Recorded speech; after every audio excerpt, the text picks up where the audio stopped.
Se si impegnano a fare qualcosa di serio e fatto bene, servirà senz'altro a una città che ne ha bisogno, ma che ha anche molte cose bellissime da far conoscere, da far vedere. Le bellezze ci sono, sì, va bene, potrebbe andare.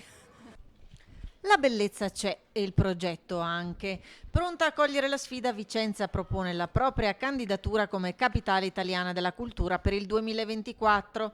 L'iniziativa rientra in un programma di più ampio respiro volto a rilanciare la città dal punto di vista culturale e turistico, dopo le difficoltà del periodo pandemico, coinvolgendo diversi interlocutori. La nostra amministrazione, da quando è arrivata, ha voluto creare un filo diretto con tutte le realtà e le forze del territorio, non solo quelle culturali naturalmente che sono protagoniste della capitale della cultura, ma anche le forze imprenditoriali, le forze legate al turismo, all'impresa, quindi tutta una serie di ambiti che vengono messi insieme per far squadra, per dare anche la prospettiva di un rilancio culturale e turistico a Vicenza e, se vogliamo, anche di rigenerazione urbana. E se il 2023 vedrà la designazione d'ufficio di Bergamo e Brescia come riscatto per le vicissitudini vissute in quest'anno, nel 2024 si entrerà nel vivo della competizione. Intanto per fine maggio saranno annunciati sia la governance di progetto che il comitato di indirizzo, così come il programma e il piano industriale che porterà alla redazione del dossier di candidatura.